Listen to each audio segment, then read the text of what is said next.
வெண்முரசு. நீர்க்கோலம் 71. வாசிப்பது சந்தீப். 70. நாற்களவை.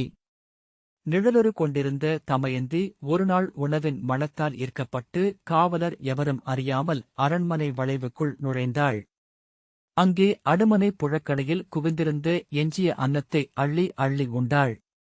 புழுபோல அன்னத்தில் உடல் மூழ்க திளைத்தாள். அங்கேயே இடம் மறந்து படுத்துத் துயின்றாள். கனவில் எழுந்து நடந்து அரண்மனையின் அகத்தளத்திற்குள் நுழைந்தாள். பந்த ஒளியில் நிமிர்ந்த தலையுடன் வீசும் கைகளுடன் பேரரசியின் விழிகளுடன் சென்ற அவளை எதிர்கண்ட காவலன் ஒருவன் அரண்மனையெங்கும் கோயில் கொண்டிருக்கும் அறுகொலை தெய்வங்களில் ஒன்றென்றே எண்ணினான். அஞ்சி வேல் தழைத்து தலை வணங்கினான். பின்னர் அவள் மறைந்திருப்பதைக் கண்டான். நெஞ்சு அறைய கைகள் கூப்பியபடி இருக்க அவன் அங்கேயே நின்றான். சேதிநாட்டரசன் சுபாகுவின் அன்னை காந்திமதி அப்போது நோயுற்றிருந்தாள். அவளை அரண்மனை தரைத்தளத்தில் தனியறையில் வைத்து நோய் நோக்கினர் சேடியர். பின்னிரவில் அவர்கள் அனைவரும் களைத்து துயில மூச்சுகள் ஒலிக்கும் அறையில் காந்திமதி துயிலெழுந்தாள். கனவில் அவள் யானை மேல் அமர்ந்த கொற்றவையைக் கண்டாள். நீல வைரங்கள் ஒளிவிடும் குழலடையும் குருதிமலர் மாலையும் அணிந்த அன்னையின் காதுகளில் பொன்னிற நாகங்கள் குண்டலங்களாக நெளிந்தன. அன்னையே என அவள் தலை வணங்கினாள். அப்போது வெளியே பட்டத்து யானையின் உருமலோசை கேட்டது. மூதரசி எழுந்து சென்று வெளியே பார்த்தாள்.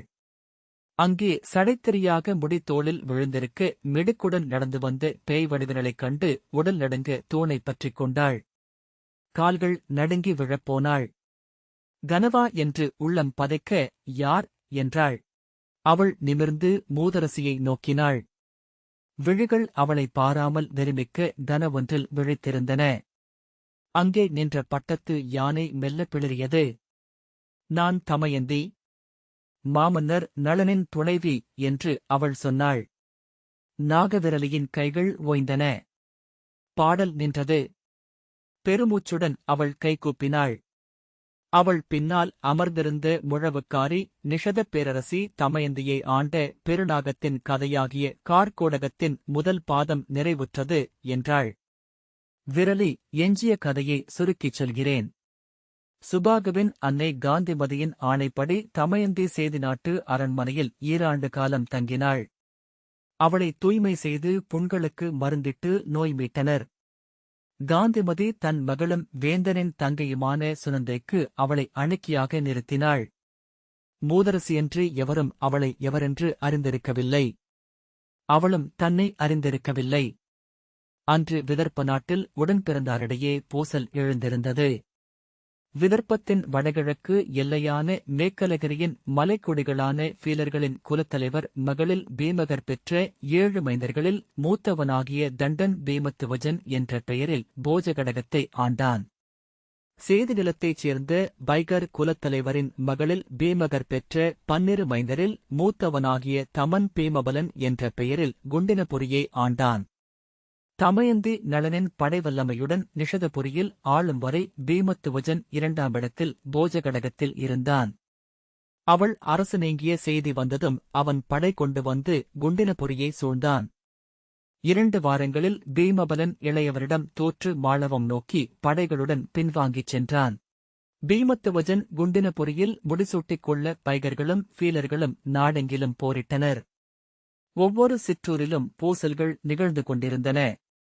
பீமகர் குண்டினபுரியின் அரண்மனையில் சிறையிலென மதுவுண்டு மீளாத சித்தத்துடன் வாழ்ந்தார். பீமத்துவஜனை வெல்ல தமயந்தி படை கொண்டெழுவாள் என பைகர் குடியினர் நம்பினர். ஆகவே தமயந்தியை கொன்றொழிப்பதே விதர்ப்பத்தின் மேல் முற்றரசு கொள்ள ஒரே வழி என எண்ணிய பீமத்துவஜன் நாடுகள் தோறும் ஒற்றர்களை அனுப்பி தமயந்தியை தேடிக் கொண்டிருந்தான். தமயந்தி உடல் மாறியதும் நன்றே என்று பேரரசி எண்ணினார். தன் மைந்தன் சுபாகுவை வென்ற அன்றே கொன்று சேதியின் மணிமுடியை தன் காலடியில் வைத்திருக்க முடியும் என்ற நிலையிலும் அவனை மைந்தனென்றே நடத்தி முடியளித்து வாழ்த்திச் சென்ற தமயந்திக்கு கடன்பட்டிருப்பதாகவே காந்திமதி எண்ணினார். தன் நோய்க்குறியும் வருகுறியும் ஆய்வது போல மருத்துவர்களையும் நிமித்திகர்களையும் வரச் செய்து எவரும் அறியாது தமயந்தியை நோக்கச் செய்தார். இது உருமாற்றம் மட்டுமே. உடலில் ஏறிய நஞ்சு ஒவ்வொரு நாளுமென உருவழிந்து வெளியேறிக் கொண்டிருக்கிறது. பேரரசி. உடல் 7 அனல்கள் எரியும் எரிகுளம். காமமும் பசியும் மூச்சும் எண்ணமும் சொல்லும் ஞானமும் என வெம்மை கொண்ட ஆறனல்களும் மெய் எனும் தன்னனலும் கொண்டது அது. உடல் புகுந்த அனைத்தையும் அவை எரிக்கும். உடலையும் எரிக்கும். அன்னை உடலில் இன்று நஞ்சை நெய்யென உண்டு அவை எரிகின்றன.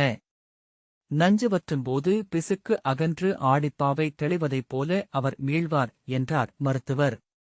குறிகள் தெளிவுறச் சொல்வது ஒன்றே.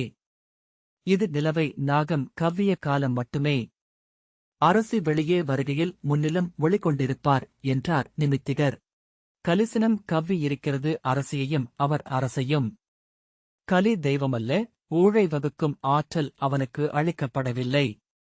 7.5 ஆண்டு காலம் மட்டுமே அவனால் மானுடரை ஆள முடியும். இன்னும் 7 ஆண்டு காலம் எஞ்சியிருக்கிறது. தன் காலம் முடிந்ததும் அவன் தலை வணங்கி நிலைமீள வேண்டும். அப்போதுதான் கவர்ந்த அனைத்தையும் எண்ணி கணக்கு சொல்லி திருப்பியளிக்கவும் வேண்டும். பேரரசி அவ்வாறே ஆகுக என்றார். அதுவரை அவள் இங்கே இருக்கட்டும். அங்கே விதர்ப்பத்தில் ஒவ்வொன்றும் பிறிதுடன் மோதி தன் நிலைக்கு மீளட்டும். சுதேஷ்ணை எழ முயன்றபோது கால் மரத்திருந்தது. திருப்பதி அவள் தோள்களைப் பற்றிக் கொள்ள எழுந்து நின்று நீள்மூச்செறிந்து திரும்பிப் பார்த்தாள். 2 சேடியர் கொண்டு வந்த தாளத்தில் ஆடைகளும் பொன் நாணயங்களும் இனிப்புகளும் கனிகளும் மலர்களும் இருந்தன. நாகவிரலி அருகே வந்து வணங்கி நின்றாள். தாளத்தை அரசி நீட்ட அவள் அதை பெற்றுக்கொண்டாள். சொல்லினூடாகச் சென்று எங்கோ வாழ்ந்து மீண்டேன் என்றாள் சுதேஷ்ணை. நாகவிரலி எல்லா வாழ்வும் சொல்லிலேயே நிகழ்கிறது என்றாள். ஆம் என்றாள் சுதேஷ்ணை. எண்ணிப் பார்க்க இயலவில்லை அவள் அடைந்த துயர்களை. சீதை அடைந்த துயருக்கு எவ்வகையிலும் இதுவும் நிகரே என்றாள். துயர்மிக்கவர்கள்தான் கதையில் இடம்பெறுகிறார்கள் என்று சொல்லி நாகவிரலி புன்னகை செய்தாள். நாளை எஞ்சிய கதையை கேட்கிறேன் என்றாள் சுதேஷ்ணை. நாளை அரசரின் அவையில் நளமாமன்னரின் கதையை சொல்லலாம் என்று எனக்கு ஆணை வந்துள்ளது அரசி என்றாள் விரலி. அவர்கள் சென்றபின் சுதேஷ்ணை திரும்பி திருப்பதியிடம் இயல்பான குரலில் நீ சென்று கீசகனிடம் நான் சொல்லும் ஒரு செய்தியை உரைத்து வா என்றாள். திருப்பதி அவ்வழிகளில் வந்து சென்றதை உடனே உணர்ந்து அவரிடமா என்றாள். இது அரசமந்தனம். சேடியரை அனுப்பவியலாது என்றாள். திருப்பதி நேரடியாகவே சொல்லுங்கள் அரசி. சற்றுமுன் வந்த செய்தி அவரிடமிருந்துதானே என்றாள். சுதேஷ்ணை தலை குனிந்து ஆம் என்றாள். அவரை நான் எதற்கு சந்திக்க வேண்டும் என்றாள். அதை நீ அறிவாய் என்றாள் சுதேஷ்ணை. அதற்கு நீ உடன்பட்டாக வேண்டும் என்று நான் சொல்ல மாட்டேன். எளிதில் உடன்படுபவள் அல்ல நீ என்றும் அறிவேன். ஆனால் நான் இனி உன்னை அனுப்பாமலிருக்கவியலாது. திருப்பதி ஒன்றும் சொல்லாமல் அரசியுடன் நடந்தாள். நான் உன்னை அனுப்ப மறுக்கிறேன் என அவன் எண்ணுகிறான். பலமுறை உன்னை அனுப்பும்படி கோரிவிட்டான். நான் ஒவ்வொன்றாகச் சொல்லி தட்டிக் கழித்தேன். இவ்விழாவில் எவரும் எவரையும் நோக்குவதில்லை. இது காமனுக்குரிய இரவு. இன்று நீ சென்றே ஆக வேண்டும் என்று அவன் சொல்கிறான். நான் மறுத்தால் என்றாள் திருப்பதி. நீ மறுப்பாய் என நான் அறிவேன். எனக்கு வேறு வழி இல்லை. சற்றுமுன் அவள் கொண்டு வந்த செய்தி ஒன்றே. உத்தரனை எண்ணிக்கொள்க என்று கீசகன் சொல்லி அனுப்பியிருக்கிறான். இன்று நான் இதற்கு ஒப்பவில்லை என்றால் அவன் என் மைந்தனை கொன்றுவிடுவான். திருப்பதி வெறும் அச்சுறுத்தல் என்றாள். அல்ல, அவன் சீற்றம் கொண்டிருக்கிறான். இதுவரை அவனிடமிருந்து அத்தனை கணக்குகளும் நுட்பங்களும் விலகி வெறும் விலங்கென்று ஆகிவிட்டிருக்கிறான். ஜீமுதனின் இறப்பு அவனுள் அச்சத்தை நிறைத்துவிட்டிருக்கிறது. நேரடியாகவே அவன் அரசர் மேல் படை கொண்டெழக்கூடும் என நான் ஐயுறுகிறேன். நீ செல்வதனால் கொதிகலம் குளிர்வது போல அவன் சற்று அமைவான் என்றால் என் வழி அது மட்டுமே. அரசி, நீங்கள் அஞ்சுவது போல் ஒன்றும் நிகழப்போவதில்லை.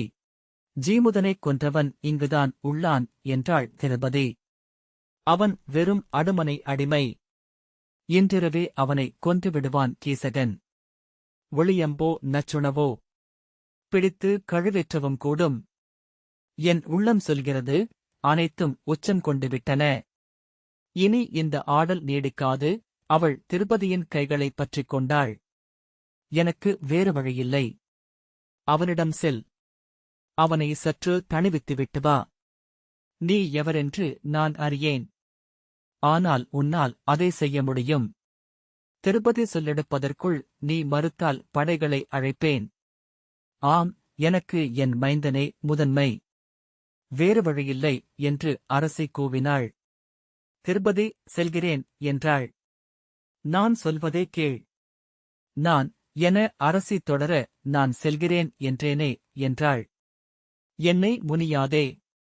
நான் வெறும் அன்னை என்றாள் சுதேஷ்ணை. ஆம், எல்லா அன்னையரும் வெறும் அன்னையரே என்றாள் திருபதி. கையில் கொற்றவைக்கு படையலிட்ட அன்னம் கொண்ட தாளத்துடன் புத்தாடை அணிந்து நீழ்குழல் அலையடிக்க திருப்பதி கீசகனின் அரண்மனைக்கு சென்றாள். இடைநாழிகள் அனைத்தும் ஒழிந்து கிடந்தன. எதிர்ப்பட்ட அத்தனை காவலர்களும் மதுமயக்கில் இருந்தனர். ஒருவன் அவளைப் பார்த்து, ஜீமுதனை நீயே கொன்றிருக்கலாமே பெருந்தோழழகி என்றான். அருகே நின்ற ஒருவன் ஹிஹிஹி என இளித்தான். அவள் விலகு என கைகாட்ட ஆணை என அறியாது சொல்லி அவர்கள் விலகிக் கொண்டார்கள். அவள் கடந்து சென்றதும் பின்னால் கீசகரை கொல்லப் போகிறாயா என்றான். மற்றவன் ஹிஹிஹி என நகைத்தான்.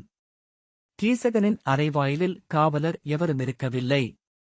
உள்ளே அவன் குளறிய குரலில் எதையோ சொல்வது கேட்டது. எதிரே நின்றிருந்த ஏவலன் முழங்கிய ஒலியில் அதற்கு மறுமொழி சொன்னான். வாயிலில் சென்று நின்றதுமே திருப்பதி அங்கு அவள் எண்ணி வந்தது நிறைவேறாது என்று புரிந்து கொண்டாள். ஏவலனின் விழி திரும்பியதைக் கண்டு கீசகன் திரும்பிப் பார்த்தான். என வியப்பொலி எழுப்பியபடி எழுந்து நின்று கால் நிலை கொள்ளாமல் மீண்டும் பீடத்திலேயே சரிந்தான். ஏவலன் அப்படியே மறுபக்கம் விலகிச் சென்று கதவை மூடி வெளியேறினான். நான் எதிர்பார்த்தேன். ஆம், நான் எதிர்பார்த்தேன். எனக்குத் தெரியும் நீ என்னுடன் விளையாடுகிறாய் என்று என்றான் கீசகன். மீண்டும் எழ முயன்று தள்ளாடி ஏப்பம் விட்டான். நான் உன்னை நினைத்து மதுவருந்தினேன். உன்னை நினைக்க நினைக்க அருந்தாமல் இருக்க முடியவில்லை. அவள் பெருமூச்சுடன் நான் அரசியின் ஆணைப்படி வந்தேன். இந்த தாளத்தை இங்கே அழித்துவிட்டு போக பணிக்கப்பட்டிருக்கிறேன் என்றாள். தாளமா? என்ன அது? கொற்றவை படையலுணவா? நான் கொற்றவையையே படையலாகக் கேட்கிறேன். அவன் அச்சொல்லாட்சியில் மகிழ்ந்து, ஆம், எனக்கு கொற்றவை. நான் என்ன சொன்னேன் என்றான். அவன் இமைகள் பாதி மூடியிருந்தன. அடிக்கடி விக்கல் வந்தது. அவனிடமிருந்து மதுவும் வியர்வையும் நாறின. திருப்பதி நான் செல்ல வேண்டும் என்றபடி தாளத்தை பீடத்தில் வைக்கப் போனாள். அவன் எட்டி அவள் கைகளை பிடித்துக் கொண்டான். அவள் கைகளை உதர தாளம் நிலத்தில் விழுந்து உருண்டது. சிறிய கண்கள் இடுங்க நகைத்தபடி அவன் எழுந்து, நன்று. ஒரு நல்ல பூசலை நானும் எண்ணியிருந்தேன் என்றான். விடு என்னை. நான் சொல்வதைக் கேள் என்றாள் திருப்பதி. நான் வந்தது உன்னிடம் இதை சொல்வதற்காகவே. ஜீமுதன் நெஞ்சு பிளந்த வலவன் யார் என அறிவாயா? ஆனால் கீசகன் வேறெங்கோ இருந்தான். இதழ்கோண நகைத்தபடி, ஆம், ஏன் பிறரைப் பற்றி பேச வேண்டும்? நாம் பேசுவதற்கும் செய்வதற்கும் பல உள்ளன என்றான். அவள் அவன் தொடையில் எட்டி உதைத்தாள். அவன் நிலை தடுமாறி மல்லாந்து பீடத்தின் மேல் விழ அது அவன் எடையால் முறிந்தது. அவனிலிருந்த மல்லன் விழித்துக் கொள்ள கீசகன் கையூன்றி களத்தில் எழுந்து அவள் கைகளைப் பற்றிக் கொண்டான். விடு என்னை. இதன் பொருட்டு நீ நெஞ்சு பிளந்து சாவாய். நான் யாரென நினைத்தாய் என்று அவள் மூச்சரைக்க சொன்னாள். அவன் பாய்ந்து அவள் மறுகையையும் பிடித்து தன்னை நோக்கி இழுத்தான். நிகர்வல்லமை கொண்ட தோள். பெண்டிரில் இத்தனை ஆற்றலை நான் கண்டதில்லை.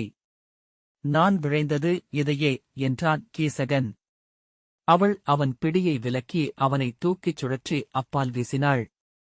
அவன் சுவரில் கையூன்றி திரும்பி மீண்டும் அவளைப் பற்றிக் கொண்டான்.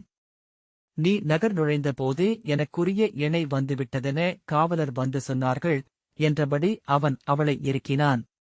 நீ அரசியாவாய். என் தெய்வங்கள் மேல் ஆணை. உன்னை பாரதவர்ஷத்தின் சக்கரவர்த்தினி ஆக்குகிறேன். உன் காலடியில் என் மணிமுடியை வைக்கிறேன். அவள் அவன் மூக்கில் தன் தலையால் ஓங்கி முட்டினாள். அவன் அதை எதிர்பாராமல் தடுமாற அவன் காதில் பிறிதொரு முறை தலையால் முட்டி காலைத் தூக்கி அவன் இடையை உதைத்து விலக்கினாள்.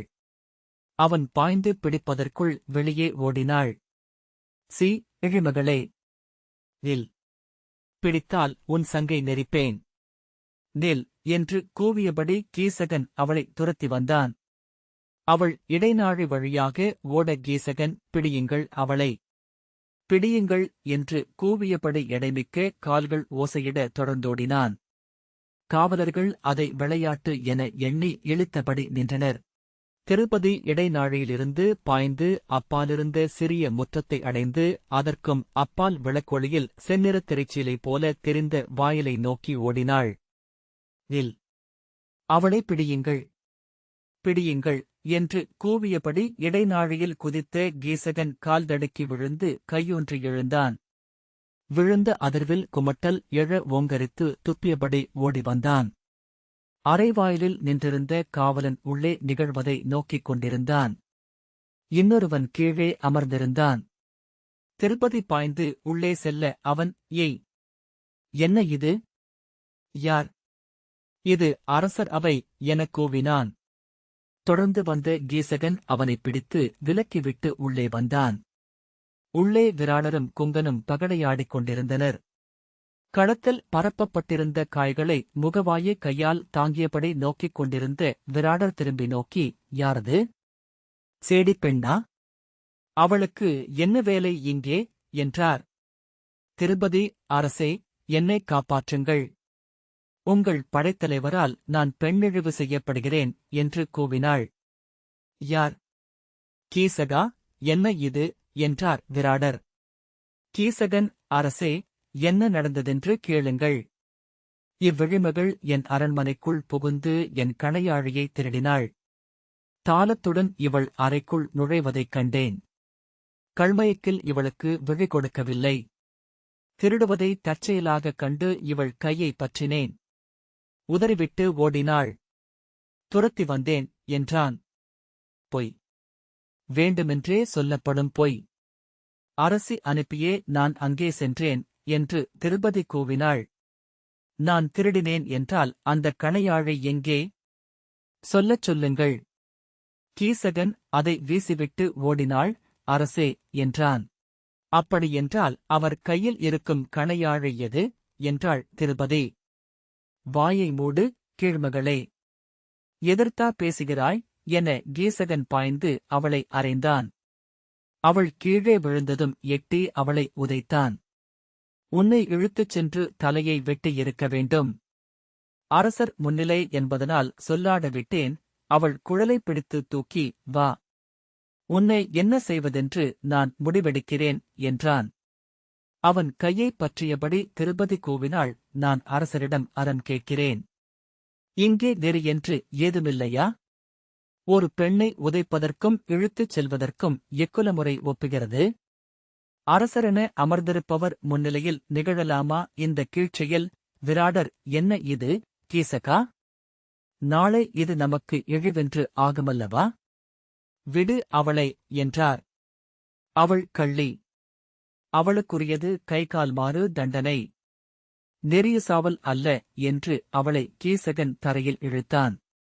குற்றம் சாட்டியவரே தண்டனையையும் அளிப்பதா? எந்த நெறி இது?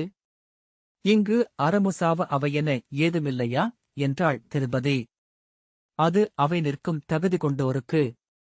அகத்தளப் பெண்ணுக்கல்ல என அவளை தூக்கினான் கீசகன். விராடர், என்ன இது? கீசகா, என்றார். எதன் பொருட்டென்றாலும் பெண்ணை உதைக்க இவருக்கு என்ன உரிமை? இதை தெய்வங்கள் பொறுக்குமா? என்று திருப்பதி கேட்டாள். குங்கரே, என்றார் விராடர். இருவர் சொல்வதும் பொய்யாகவும் உண்மையாகவும் இருக்கலாம். நாம் இரண்டையும் அறியோம் என்று குங்கன் சொன்னான். அதைப்பற்றி இப்போது நாம் சொல்வதற்கொன்றுமில்லை. நாம் உறுதியாக அறிந்தது ஒன்றே. இவள் சேடி, அவர் அரசகுடியினர். பொய்யும் மெய்யும் மரமும் அறமும் குடியால் இயல்வதேயாகும். விராடர், ஆம், அது மெய். சேடியர் அவை நிற்க எங்கும் ஒப்புதலில்லை என்றார்.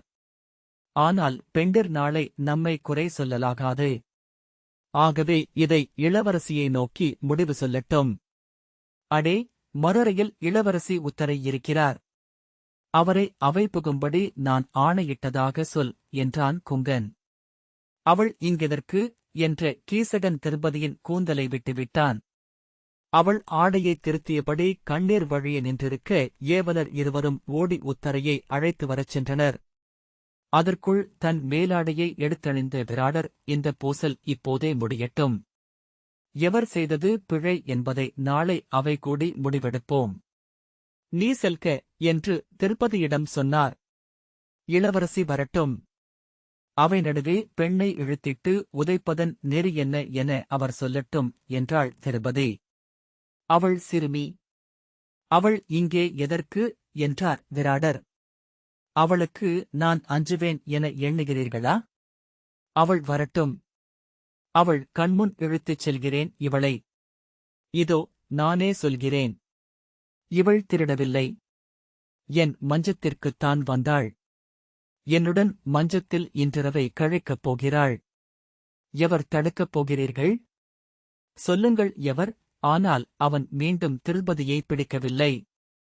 ஏவலர் பின்னால் ஓடிவர உள்ளே வந்த உத்தரை, என்ன நடக்கிறது இங்கே? பெண்ணை அவையில் பற்றி இழுக்க இந்த கீழ்மகனுக்கு இடம் கொடுத்தவர் எவர்? தந்தையே, நீங்களா என்றாள். எண்ணிப் பேசு சொற்களை என்று கையோங்கியபடி கீசகன் அவளை அணுக அவள் தன் குருவாளை எடுத்து தன் கழுத்தில் வைத்துக் கொண்டாள். தந்தையே, நம் குடித்தேவம் மேல் ஆணை. இப்போதே இந்தச் சிறுமகன் அவை நீங்க வேண்டும். நம் குடியவையில் இவன் செய்தவற்றுக்கு ஈடு சொல்ல வேண்டும். உங்கள் ஆணை இக்கணமே எழ வேண்டும். இல்லையேல் இங்கேயே சங்கரித்து விழுவேன். விராடர் கைகால்கள் பதற எழுந்து நின்று, என்ன இது? வேண்டாம். கத்தியை தாழ்த்து. கீசகா, இது என் ஆணை. விலகிச் செல். நாளை மறுநாள் விழவு முடிந்தபின் கூடும் பெருங்குடியவையில் வந்து நிற்பதுவரை நீ இந்த பெண்ணை அணுகலாகாது. கீசகன் ஏதோ சொல்ல வாயெடுக்க, என் ஆணை இது. என் முழு படைகளையும் ஆளும் சொல். இதற்கு மாற்றில்லை.